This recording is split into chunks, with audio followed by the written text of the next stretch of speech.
And now we welcome in the manager of the Los Angeles Dodgers, and that's Don Mattingly. Don, Michael K., Don LaGreca, how you doing? Good, fellas. How you guys doing? We're doing all right.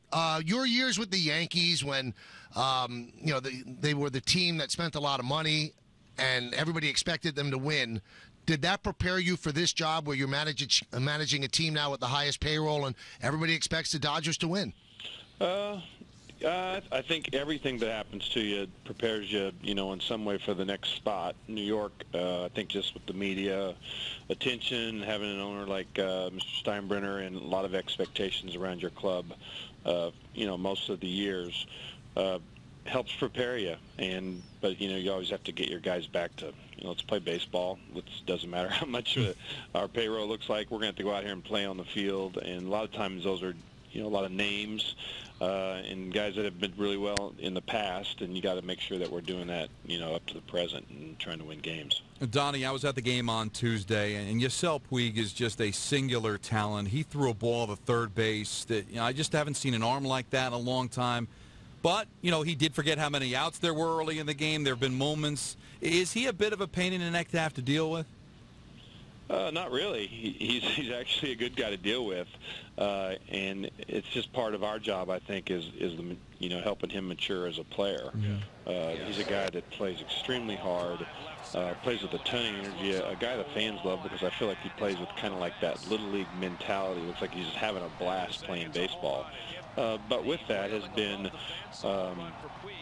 lapses on the bases, and not necessarily lapses, but just needing to mature. He's just over-aggressive.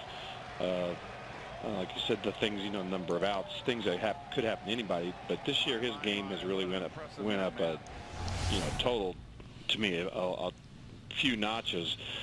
He's basically throwing the baseball where he's supposed to throw it all year long. He's been a better base runner. He's become patient at the plate. The guy's made huge jumps. Now, with that, every once in a while, there's a little step backwards, but it's been a pretty positive year for him so far.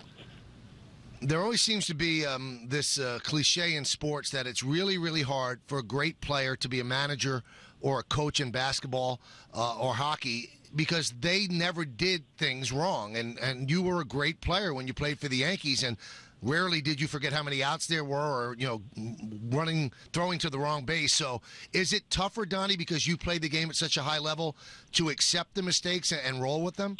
I don't know if it's, I feel like I made plenty of mistakes, honestly, and I was a guy that was not a huge talent, but I feel like I had to learn the game, so that's part of our job also. I think with the structure today and the salary structure where you get young guys and you get them quick, coaches in the past would be like, hey, I should have learned that in AAA or in the minor leagues, but now they're going through the minor leagues in 2 years. In the case of this kid, he didn't play 2 full years.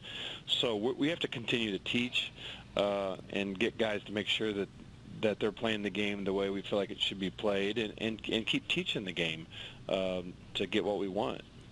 You've got Zach Greinke going tonight. There were rumors, Donnie, would he be able to handle the bright lights in the big city and the major market? But, boy, just tell us about some of the things that really he's done to become, quite frankly, one of the best pitchers in baseball right now. This guy's been basically no maintenance there. All the stuff that, you kind of been out on the street that, couldn't handle this or that, it's been the furthest thing from the truth. This guy's had an easy time here. He's a good teammate. He's really honest with the way he feels. He doesn't like doing a lot of extra stuff as far as media and things like that. But this guy's a good teammate. No maintenance for me. He's a guy that's always prepared, always asking questions. This guy studies the draft, our draft and players on other teams. He knows exactly what guys can and can't do. And for me, he's been a joy to manage. He's really easy. And his stuff is just, he just matches up just with about anybody. He can throw the ball where he wants. He can change speeds with a couple of different pitches. He studies to the point where he knows your weakness, and he can exploit it because of his stuff. Talking with Dodger manager Don Mattingly here on the Michael K. Show. D. Gordon is having a really good season. Do you think he's freed up his mind that he doesn't play shortstop right now and at playing second base, stealing bases, hitting close to 300? Has the position switch helped him? I think it has. At short, it seemed like he could never do enough, right? and a lot of his errors were throwing errors. He's kind of like a three-quarter type thrower, and at second it works perfect. He's had zero problems throwing. He's made it, a lot of really good plays. He's become a solid defender for us, and like you said, offensively, I think that's kind of helped him. He's hitting the ball on the ground a lot more. He's trying to bunt, but if he gets on, I mean, it's really hard to stop him, to be honest with you. He seems to run on just about everybody. You got to be really, really fast, basically, to be able to stop him. Donnie, fans here in New York excited about DeGrom, one of the good young pitchers that the Mets have. You got to see him last night. What did you think? No, his stuff's good, and it looks like it's, he's got that pitching body that as it matures too, you feel like it's going to get bigger and stronger all the time. It's, he's long and lean. Ball comes out of his hand nice. He had a nice changeup for the left-handers, and his breaking ball looked like it was good. The Mets have some good arms. I mean, the guy the first night, Montero, threw the ball good. These guys got some good young arms, and I'm sure they're going to continue to build around them. Donnie, a continuing debate here in New York City, fans, talk show writers, is that Citi Field is just too big. It gets into players' heads. It's gotten to David Wright's head. Now, you don't play here that much. You bring your team in for 3 games. Do you think this ballpark is too big? I think it's fine. I just think it is. The park is what it is. We play in big fields all the time. You see it in AT&T with the Giants. The Padres playing in a big park. Our park's it's fair. You got to hit it. I think the ball carrier seems to carry well here. To me, you just build your club around it. It's good for pitching. That's how you win. If you're going to win, you got to have good pitching, and this park's made for it. So to me, it's a park that's made, to me, that you can win in it. It's not going to be a ton of runs, and if you hit it, it'll go. But to me, it's definitely a park that you can win with. So I'm glad you say that, because I feel that way too. But yet the players complain about it. The manager has said something about it. People around baseball have said that you have to change your swing. I mean, do you sense that the Mets might have that ballpark in their head and maybe are easier to pitch to because of the ballpark? I'm not sure about all that. I'm obviously not around here and don't know what everybody's saying. But just looking at it, if you can hit, you can hit. And that's the way I look at it. So I don't know don't know everything's going on. But if you got guys that can hit, the ball will go out of here. But you got to hit it. So you got to build the right guys. You got to have the guys around it that are gap guys. And if they hit it, it'll go.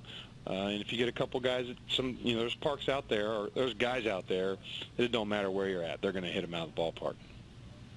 All right, 2 quick things before I let you go. This is Derek Jeter's last year getting celebrated around baseball every time, last time in, and standing ovations in ballparks. You were there when he arrived on the scene. Donnie, did you ever think he'd be this big, this good? Oh, God. I wish I could see that far down the road and say yes, but early on, no, I couldn't say that I thought he was going to be, this guy that's getting over 3,000 hits and all that. But it didn't take long, honestly, Mike. The second kind of third spring training, you see this kid, and he had made huge jumps, and then get to see him when he first gets to the big leagues, and seeing how quick he picked things up. That's when you kind of go, wow, this kid's special, and obviously he's showed that over the years. And finally, now Paul O'Neill is getting a plaque in Monument Park. You know him, I know him. Do you think he's going to be impossible to deal with now? Oh, I would think so. I mean, that melon of his is going to even get bigger now, right?